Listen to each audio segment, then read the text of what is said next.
Ayan guys, si Twix, pinapaliguan ng ate gabit niya. Tingnan nyo guys si Twix at ikumpara nyo kay Max pag pinapaliguan. Kung anong kulit niyan si Max paliguan, siya naman bait niyan si Twix. Tingnan nyo guys. Hindi yan makulit, tahimik lang yan. Wag lang yung maulan na malamig ang panahon, yun lang ayaw niya, parang gumaganon siya, tapos hindi siya tatayo pagpapaliguan siya. Ibig sabihin noon, ayaw niya magpapaligo. Kaya nga nung last time na papaliguan sana yan si Twix, ayaw tumayo, nandun lang sa isang tabi, tapos gumaganon. Sabi ko, wag mo nang paliguan yan ate gabit, kasi baka magkasakit pa yan. Ngayon ano siya guys, hindi siya giniginaw kasi medyo mainit ang panahon, kaya wala siyang reklamo habang pinapaliguan ng anak ko.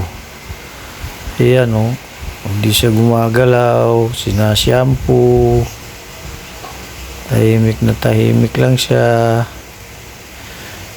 Ano lang yan guys, pagka yung tenga niya medyo nalagyan ng tubig sa loob, papalag-palag yung ulo niya, gaganon.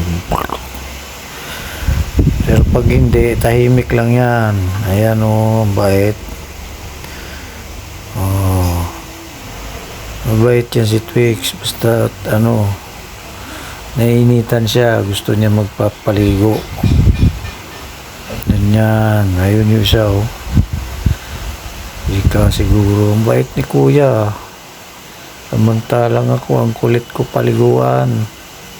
Si kuya Twix ang bait. Ayan guys, kinukuskus pa ni gabit yung paa. Wala yung problema. Hindi yung katulad ni Max na takbo ng takbo saan direksyon, biglang mawawala, hahabulin na naman, hihilain, pagkatapos alis na naman. Ako, napakakulit. Samantalang yan si Twix, napakabait naman, basta hindi lang siya giniginaw.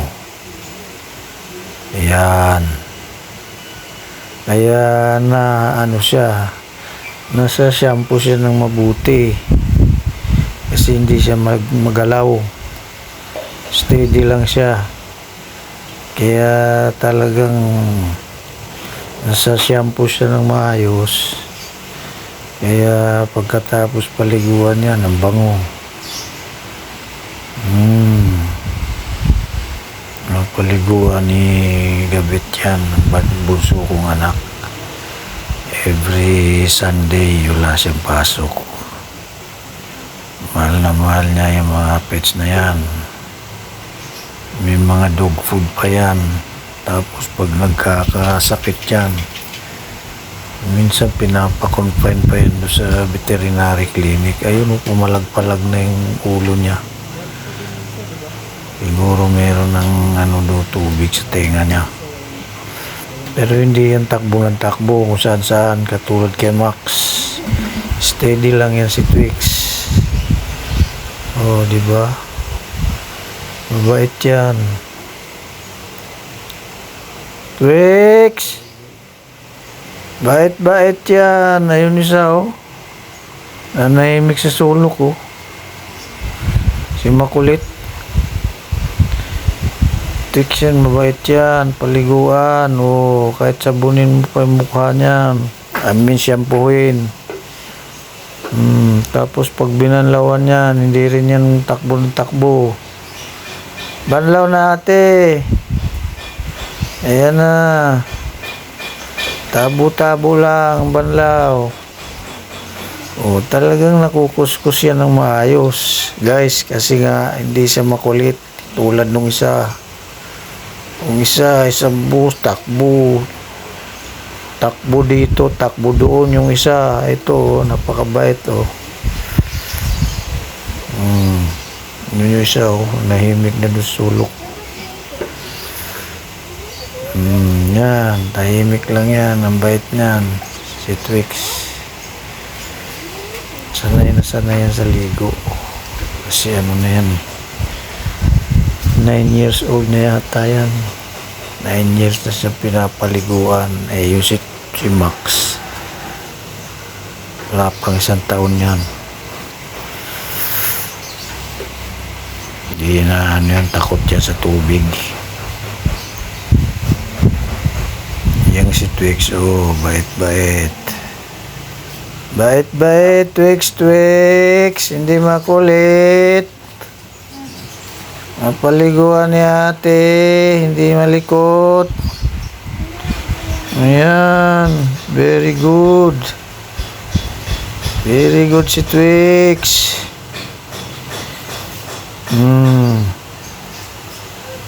Kahit buhusan mo pa yung ulo niyan, yung mukha,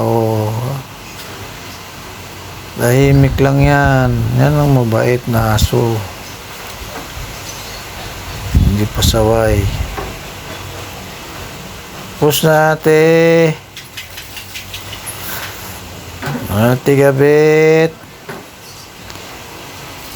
Towel muna po ako, towel. Tapos na po. Para matuyo ng buko po. Ate Gabit.